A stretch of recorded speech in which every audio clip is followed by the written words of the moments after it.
আলহামদুলিল্লাহি ওয়া কাফা ওয়া সালামুন আলা ইবাদিহিল্লাযীনা ইসতাফা আম্মা বা'দ ফাআউযু বিল্লাহি মিনাশ শাইতানির রাজীম বিসমিল্লাহির রহমানির রহিম। কথা তো এখন বেশি লম্বা বলার সুযোগ নেই, যেহেতু নামাজ সামনে। আলহামদুলিল্লাহ, সম্মানিত ওলামা কেরাম যে গুরুত্বপূর্ণ আলোচনা রেখেছেন, আমি শোনার পরে আমার আলহামদুলিল্লাহ মন খুশি হয়েছে।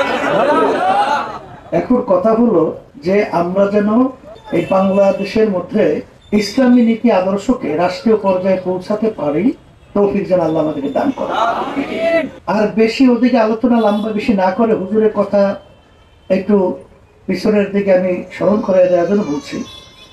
আলহামদুলিল্লাহ, আমরা বিশেষ করে সমমনা যে ইসলামী দলগুলো আছে এদের সাথে ঐক্য এবং আমরা একত্রিত হয়ে ইসলামের পক্ষে কাজ করার অনেকটা মন মানসিকতা নিয়ে এবং অনেকটা আগায় গেছে। সাথে সাথে আপনারা লক্ষ্য করেছেন আমাদের এই বাংলাদেশ নিয়ে বর্তমানে যে ষড়যন্ত্র চলছে, বিশেষ করে ভারত, এই 53 বছর স্বাধীনতার ইতিহাসে তারা কিন্তু আমাদেরকে গোলামি জিঞ্জিরেই আবদ্ধ করে রেখেছিল। 5ই আগস্ট আলহামদুলিল্লাহ আল্লাহ আমাদেরকে স্বাধীন করেছে আবার নতুন ভাবে। আমরা বারবার বলছি যে আমাদের বিভাজনের মাধ্যমে যেন শত্রুপক্ষ আমাদের দেশকে গ্রাস করার কোনো সুযোগ না পায়, এটা বিশেষ করে আমাদের সবাই সজাগ থাকতে হবে। যে আওয়ামী লীগ এরা আসলে মূলত এই যে শেখ পরিবার, বিশেষ করে শেখ হাসিনা প্রধানমন্ত্রী ছিল, এ কিন্তু আমাদের দেশের আসলে মূলত কল্যাণকামী বা দেশের কোনো আন্তরিকতা তার ভিতরে আমরা লক্ষ্য করি নাই। সে কিন্তু ভারতের এজেন্ডাগুলোই বাস্তবায়ন করেছে। আমরা বলেছি আওয়ামী লীগ যদি কেউ করতে চায়, শেখ হাসিনার নেতৃত্বে আওয়ামী লীগ বাংলাদেশের ভিতরে চলবে না, চলতে দেওয়া হবে না, কথা পরিষ্কার। সেই হিসাবে আমি বিশেষ করে সিলেট হলো এই বাংলাদেশের মধ্যে ঐতিহ্যবাহী ইসলামের পক্ষে একটা ঘাঁটি।